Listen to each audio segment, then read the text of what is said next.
Hello, everybody. Welcome. Hope you are doing well. I'm going to give people a few minutes to join us, and we're going to get into our topic today. Welcome to my book-filled office. We're here sometimes. Hello. A couple people joining us. I'll say this a couple times. Hello, more people joining us.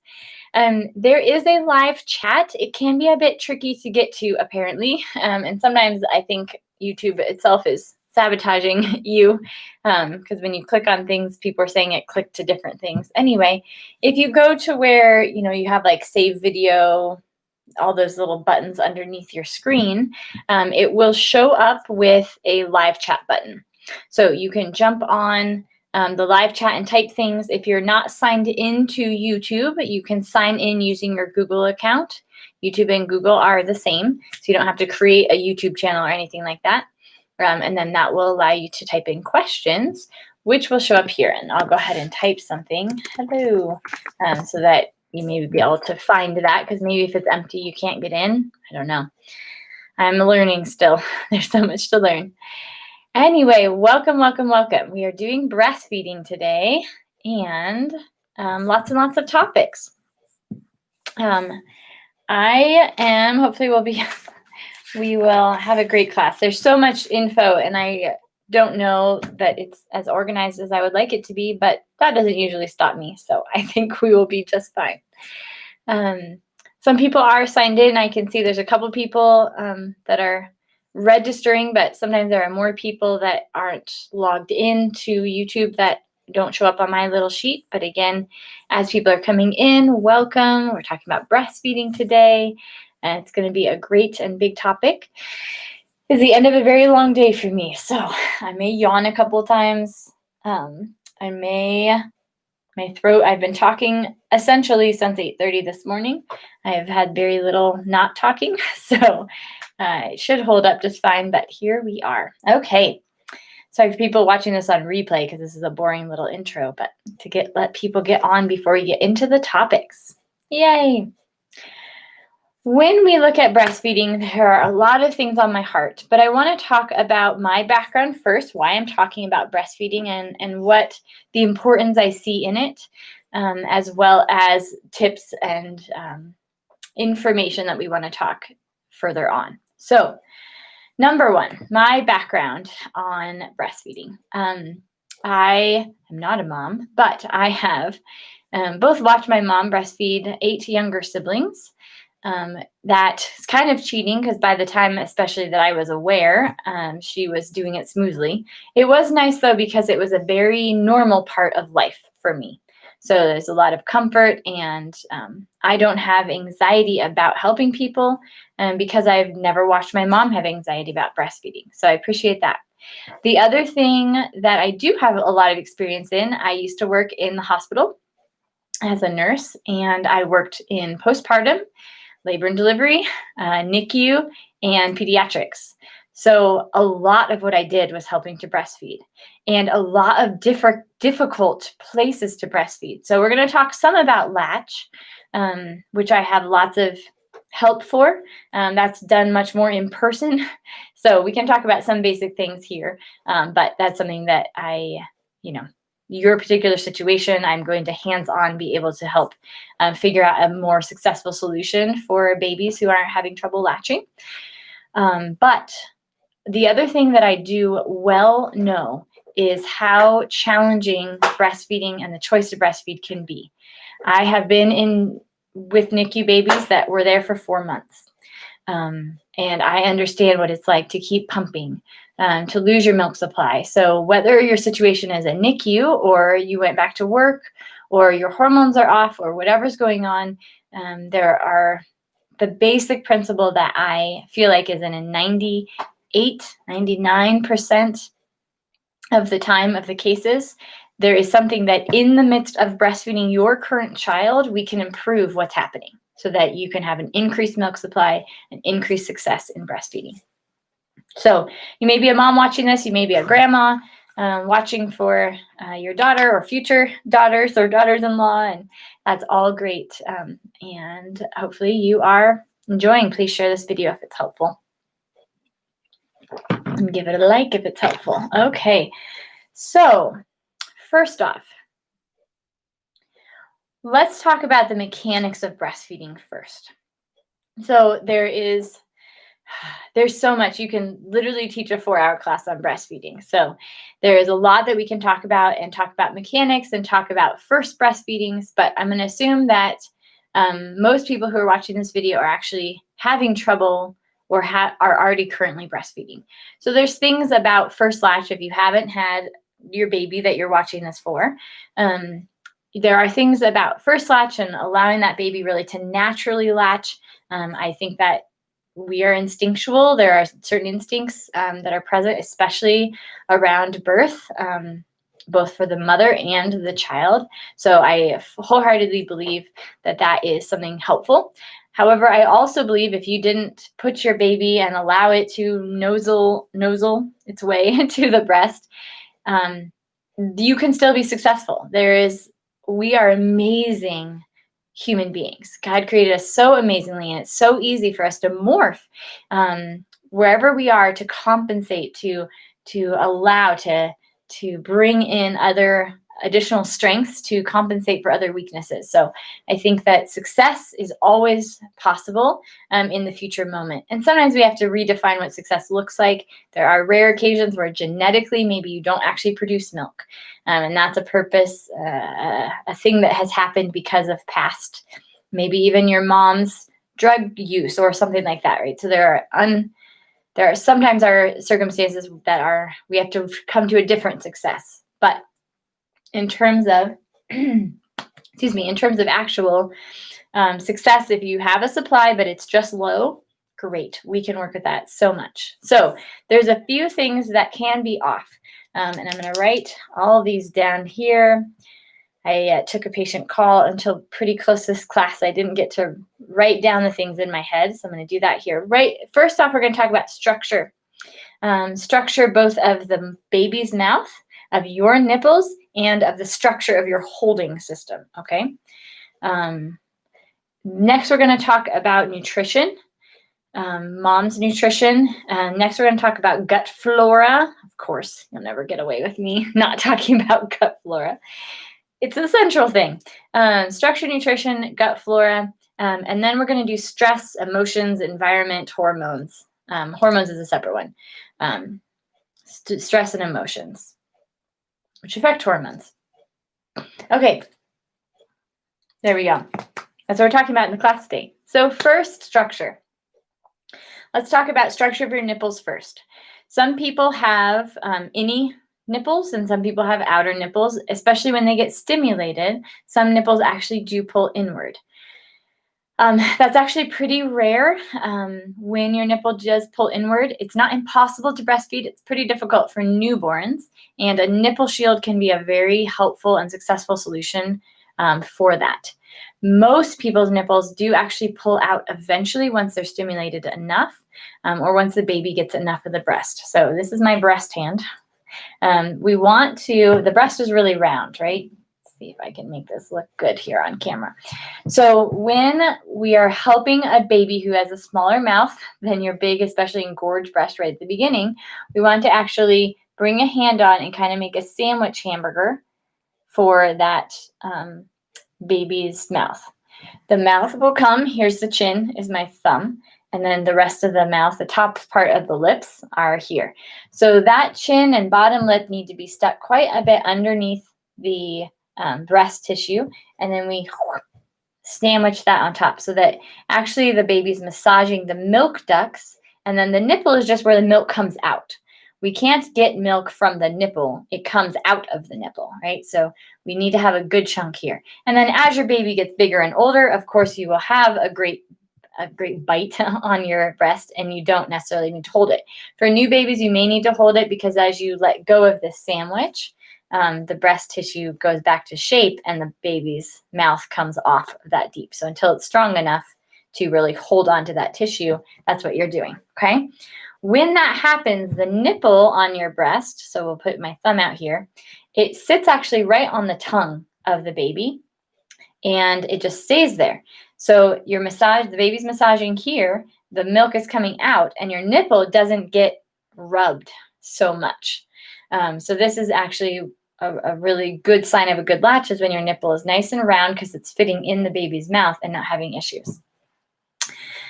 You guys probably are old pros of this, but we have to talk about the mechanics of breastfeeding before we can kind of go on to why problems happen, right? So number one, structure of your hold. You may be holding the baby in such a way that doesn't allow them to properly approach and attach to the breast. So a couple things that we do, we now recommend a cross cradle, which is you hold the baby's head here in this hand and you go to the breast across you.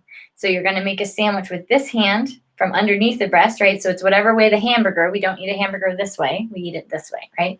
So you sandwich your breast whichever way you need to for the mouth shape to hamburger on properly. So that's this way for a cross cradle, or you can do football, which would be this way and the baby's head up here. So because they're biting this way, the hamburger needs to be squished that way. All right.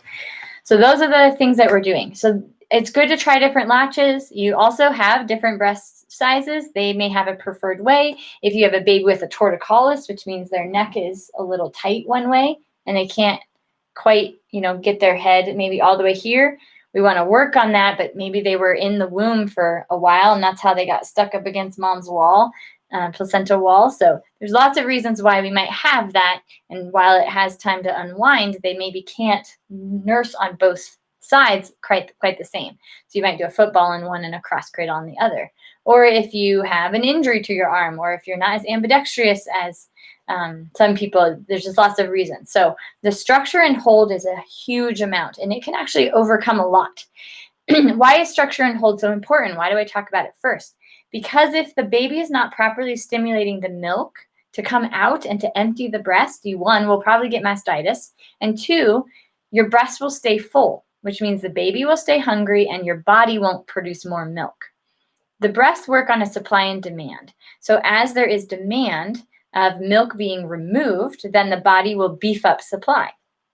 So if you're not demanding, the baby's not demanding because it's not efficiently sucking, then you don't have supply. Your supply will go down to meet the demand because it's less. So there's nothing wrong with that. There's nothing wrong with your body if that happens.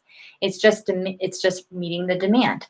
What we want to do is change the demand. So if your baby is sick, for example, and can't suck as much, you want to make sure you're pumping and emptying your breasts. And that can be tricky. It's best to do pumping in the line of sight and smell of your baby. That will help your milk to let down fully. And then often hand expression, either exclusively or after pumping, really helps to finish emptying out your breasts all the way. We want to empty your breast when your baby is eating because otherwise they will just get fore milk. F-O-R-E, milk, one word. Fore milk is, one word. Fore milk is the beginning milk before letdown. When letdown happens, that's your hind milk. Hind milk is more fatty and fore milk is more sweet. We need the hind milk to stay satisfied.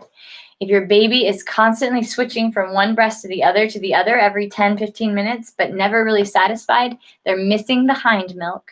They found that they really like the sugary milk. They probably have a candida yeast overgrowth already in their body, and that is hindering them from, it's making them crave the sugar just like we do as adults with sugar cravings. So if your baby's switching to side, sorry, there's no order to what I'm talking about today, so just write all the notes. If your baby's switching from side to side, what you want to do is have them do one breast for 3 hours or until you are convinced that breast is actually empty. So don't let them constantly swap for the fore milk. Make them drink the hind milk. Usually within a couple days, they're going to start growing faster. They're going to be more satisfied in sleep, and they will start craving. They'll get that's what we're doing. Their body will like that hind milk. But when they're in the candida cycle, they're just going to switch back and forth for the fore milk. So that's something that you can easily fall in the trap of getting stuck in that cycle, and you just get out. It's okay. Okay, so when the structure of the body, the baby, so they have their hold good, the best that they can, which can overcome lip and tongue ties, which I'm going to talk about in a second, to some extent. But we may have, you may still have to get that revised. Other structure things. So we have the structure of holding, the structure of your nipples, the structure of if your breast is too full, especially at the beginning, you could try pumping some of the milk off, which will be the fore milk, by the way. So you want to not get rid of that or just give that as a bottle. You want to have the whole mixture if you're going to pump and give milk. But you could pump a couple minutes to kind of get your breast softer, not go as long in between feedings, hand express some milk into the baby's mouth. There's lots of ways to get some of that extra milk off those few days that you're engorged. Most of the time, your baby's going to be able to handle it just fine. And inverted nipples, which do happen occasionally, can be later when your baby's mouth is stronger. Again, we're grabbing the breast, so it doesn't really matter if the nipple is out or not when the baby is stronger and bigger. But at the beginning, a nipple shield can be helpful if needed. Yep, that's it. Okay, so tongue and lip ties, what are those?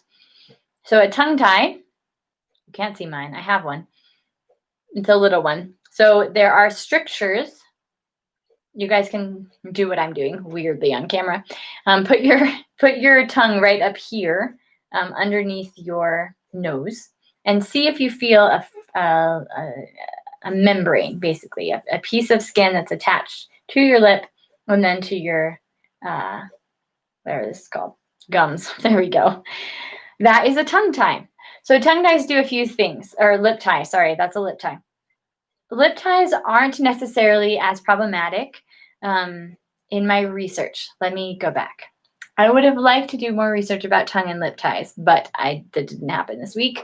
So it's really important. There are people, especially doulas and nurse midwives and lay midwives and one other group of person.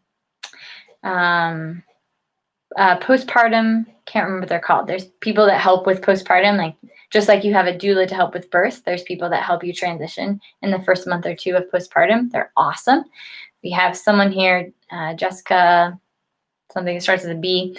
If you're interested, you can email us for it or come in and look at her flyer. But there are people that help with that, which is great. So those are the people that really, that's their expertise. That's their field. And so they know a lot about that.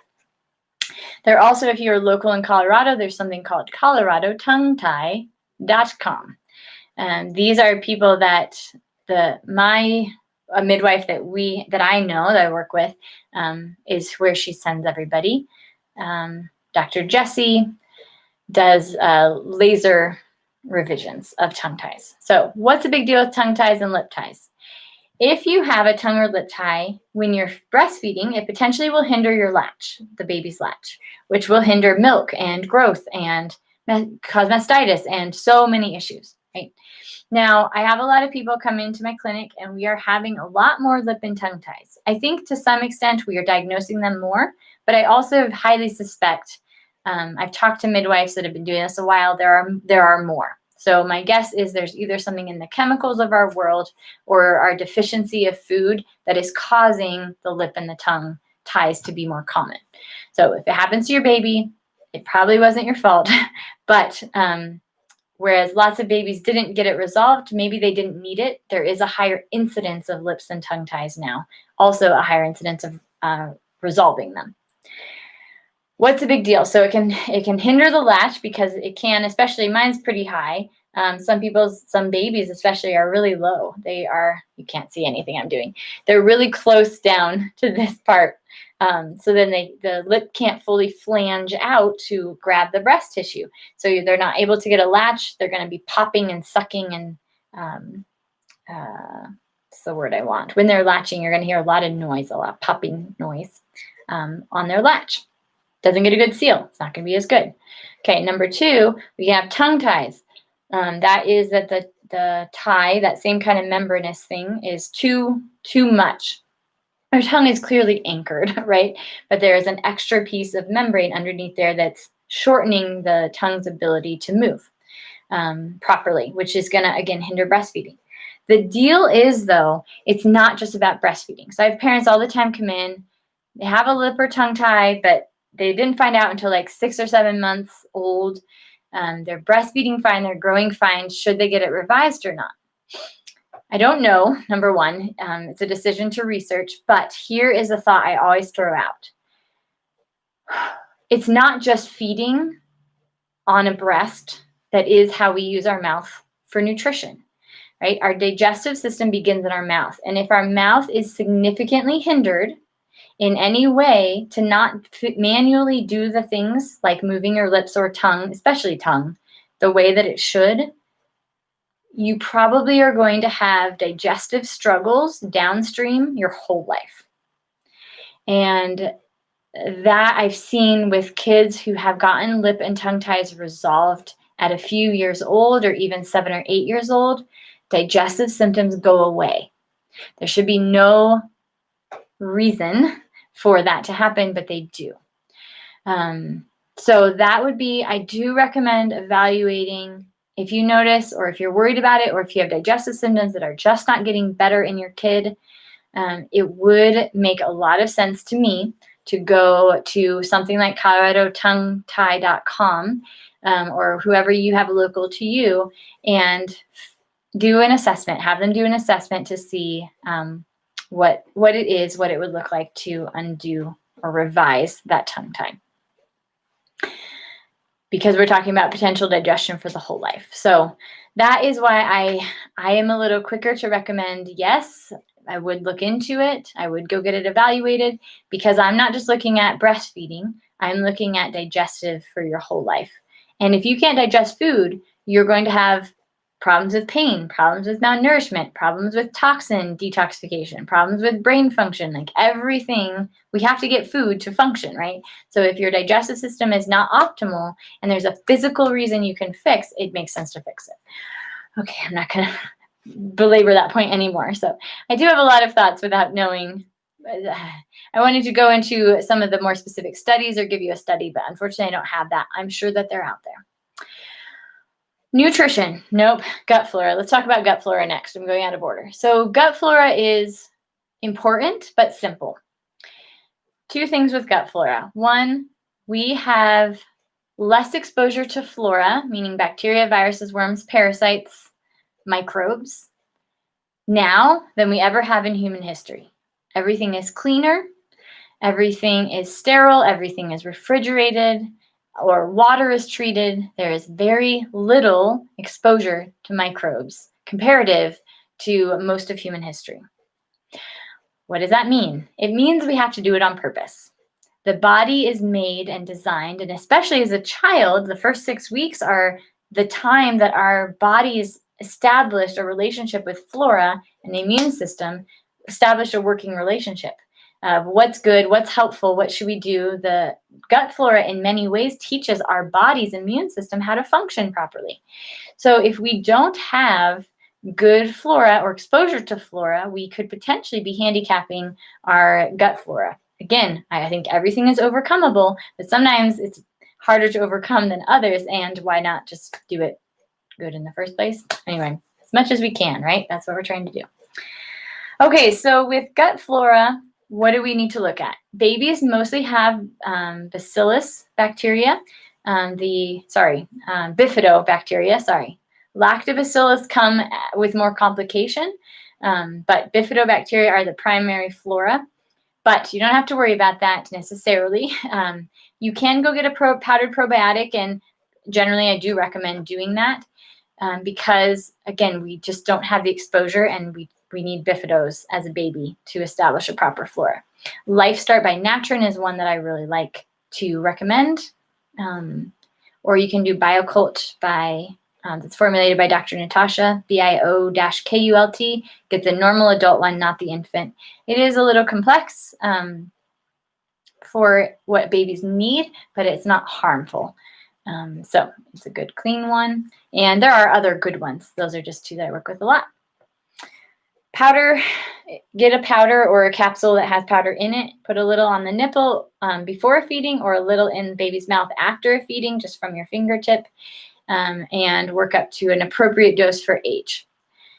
Newborn babies is 1 billion cells per day is a therapeutic probiotic amount.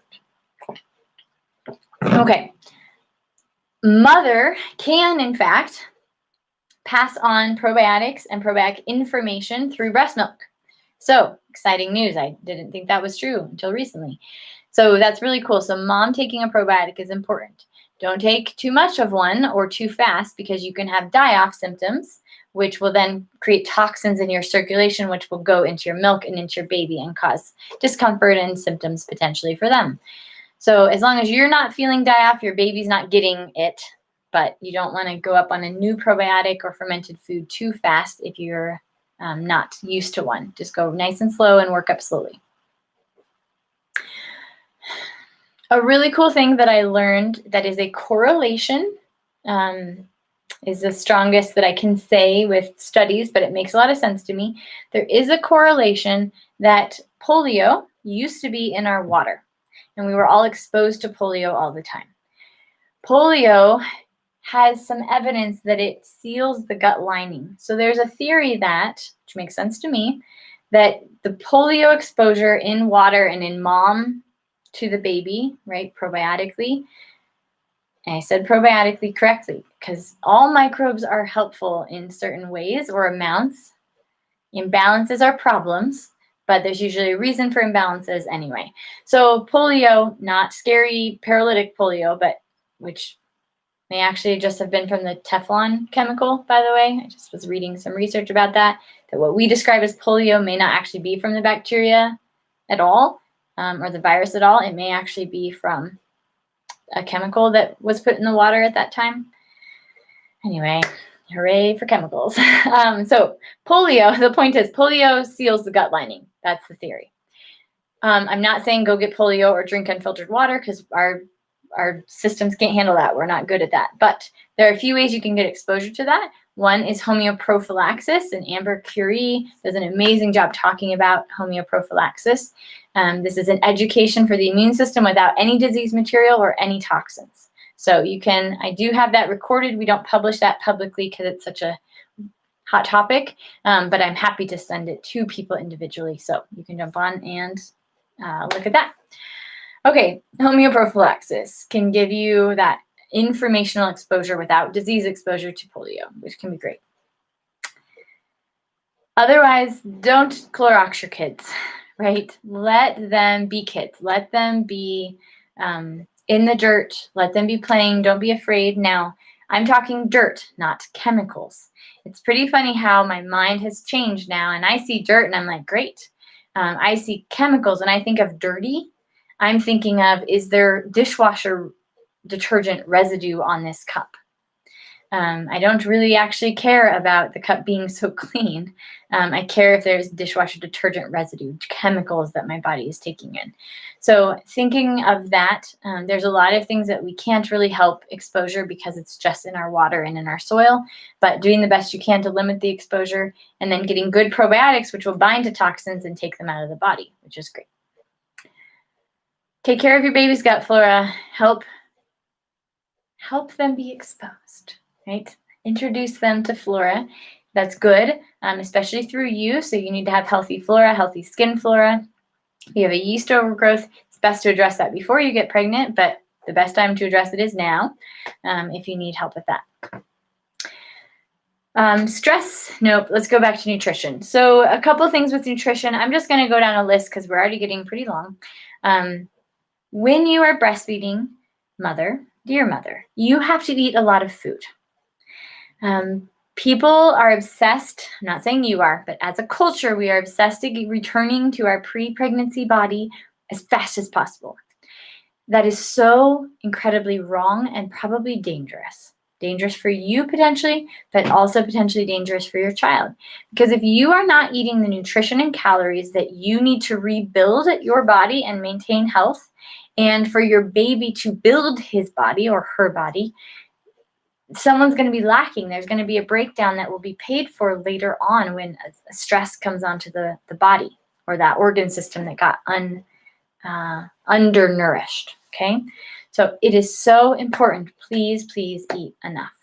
What are the things that we need to eat? We need everything our growing baby needs. So calcium in some form. If you can't do dairy, calcium lactate is my preferred recommendation. There's a few brands that sell it. We use standard process. Number 2, cholesterol. When you are pregnant, assume you are cholesterol deficient. You probably are not eating enough. I find most pregnant ladies need to eat between 1 and 2 cups of animal fat a day. That can be sour cream, butter, ghee, lard, tallow, any kind of animal fat. Buy the fattest cuts of steak. Buy the 80% hamburger, pork chops, short ribs. What's the delicious one I had the other day? Just tongue meat is 60% saturated fat and only 40% protein, like a beef tongue.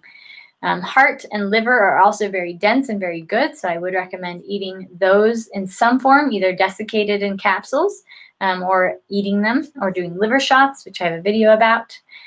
So all of those things are going to be so important for you. So if you are having trouble with your milk supply, my first rule of thumb for moms is double your fat intake.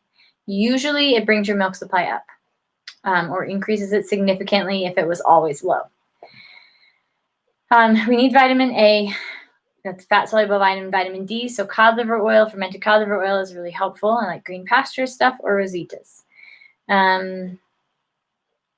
What's the other thing that's really important? B vitamins. B vitamins are very important as well.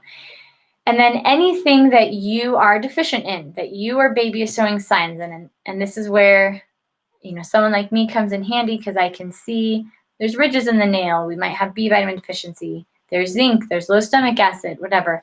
So you can take supplements. You're probably deficient in them too because your baby is. You would have given him or her your nutrition if you had it. So you can take supplements that get through the milk to your baby. So that's a great way to do things. And a lot of times when I'm seeing only babies, I see all family members, all ages, but sometimes I'm just seeing the kids, and I nutritionally educate or recommend things to mom because I am recommending things to baby, right? So that's a great tip for getting a 2-for-1 appointment. Just kidding. Okay, so nutrition is so important. Number 1, double your fat and it probably will fix it. That's not a hard and fast rule, but it is pretty 80% of the time it's what happens. It also increases lots of vitamins when you double fat, and you also can absorb more vitamins when you have enough fat-soluble vitamins and activators to absorb the nutrition you're eating in other foods. So it's just very, very important. Number 2, do some kind of B vitamins, preferably in the form of liver, and do other organ meats. Those are all really helpful. Number 3, make sure you're getting enough minerals, including calcium. Magnesium, calcium, and minerals are all really important.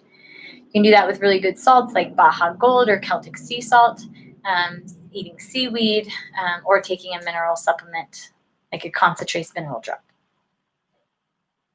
Okay, that's all for nutrition. That's fast. What do you think? Okay, number 4, stress and emotions.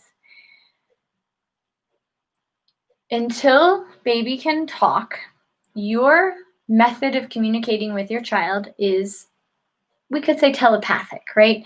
It is going to be a hormonal, emotional, vibrational, touch communication, right?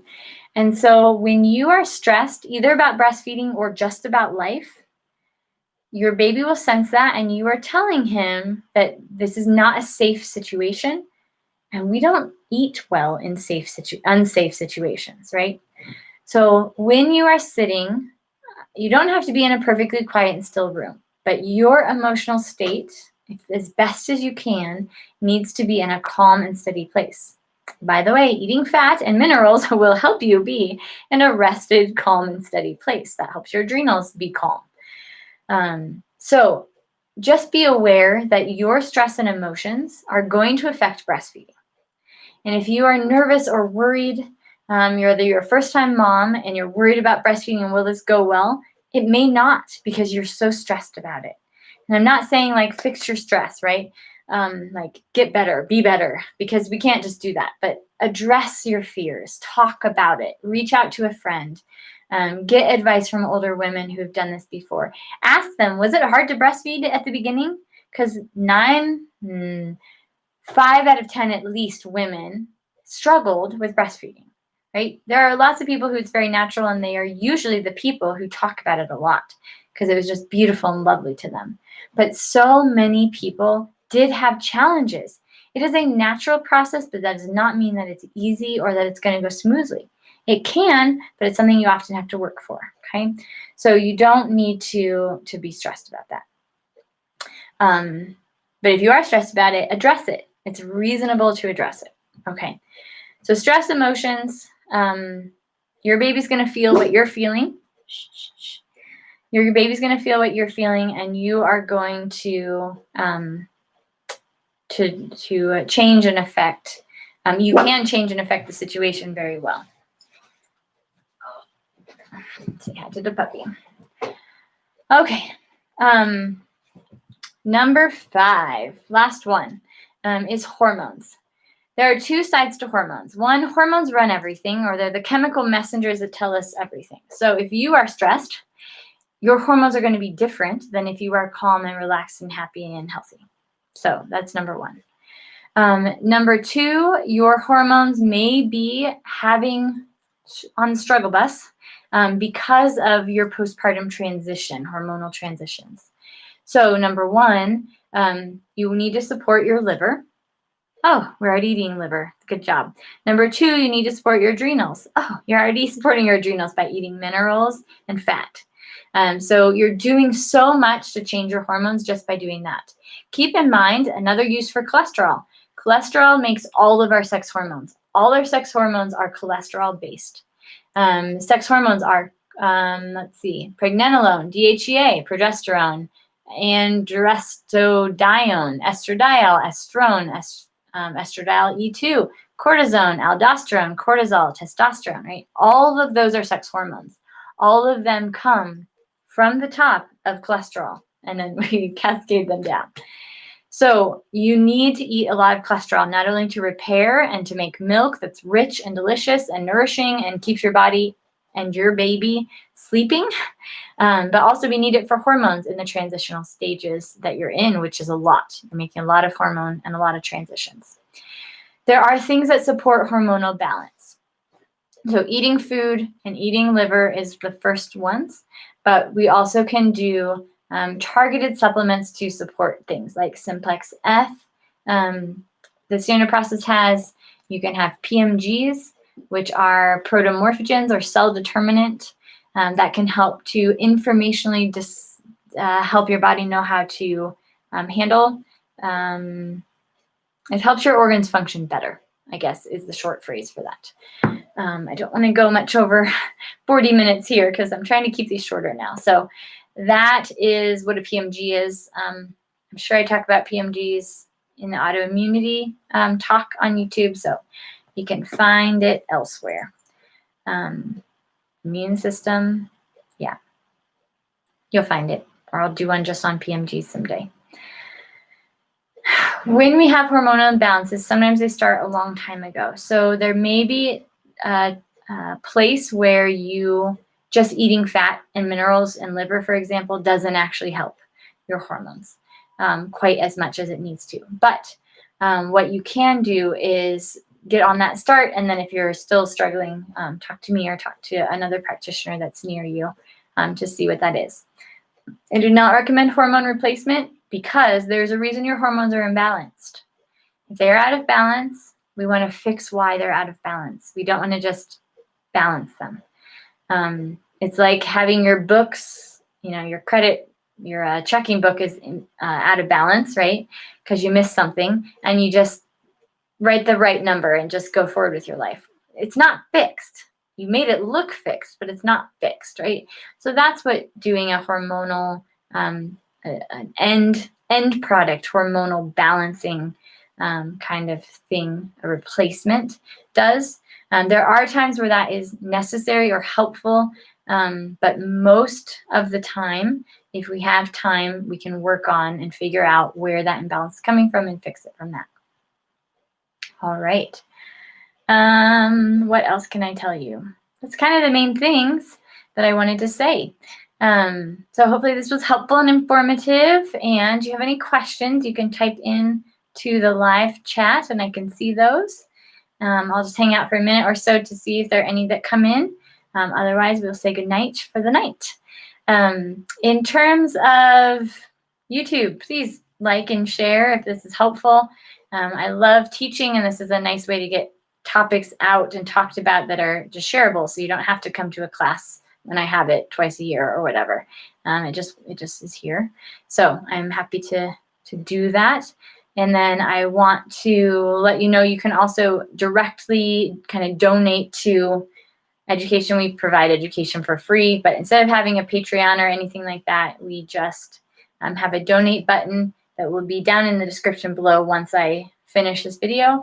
Or you can go to bewellclinic.net/events, and there is a donate button always that lives there that you can just click on, and it does a Squarespace, a square